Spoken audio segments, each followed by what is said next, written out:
Sa pagbabalik eskwela ng libo-libong mag-aaral, seguridad ang pangunahing pangamba ng maraming magulang. Kaya naman itinutulak ngayon ng DILG ang mas pinalakas na presensya ng mga tanod sa bawat barangay upang tiyakin na ligtas ang bawat batang Pilipino sa kanilang paglalakbay, papunta at pauwi mula sa paaralan. Si Paul Montibon magbabalita.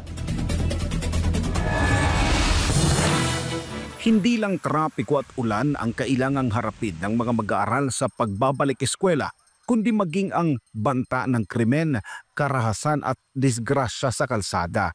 Dahil dito, higit kailanman ay kailangan ang matatag at nakikitang presensya ng mga tanod sa paligid ng mga paaralan upang tiyaking ligtas ang bawat estudyante sa bawat hakbang ng kanilang paglalakbay.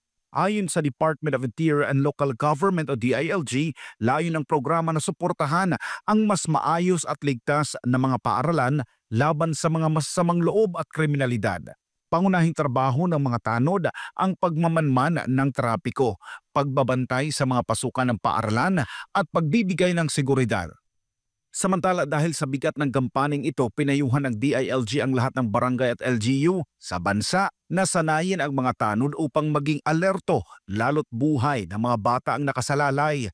Dapat rin nila bigyan ang mga tanod ng mga kagamitan gaya ng radyo at safety vest upang agad silang makilala at mapabilis ang kanilang pagtugon lalo na sa mga sitwasyong pang-emergency. Bukod naman sa mga tanod, inaasahan rin ang mas madalas na presensya ng mga pulis sa paligid ng mga paaralan upang masugpo ang anumang banta sa kaligtasan ng mga estudyante, guro at magulang. Nauna nang nilinaw ng DepEd na bawal sa loob ng paaralan ang presensya ng mga pulis upang maiwasan ang kalituhan at pagkabahala ng mga bata habang sila ay nag-aaral. Para sa Diyos at sa Pilipinas, kumahal, nag-uulat Paul Montibon, SMNA News.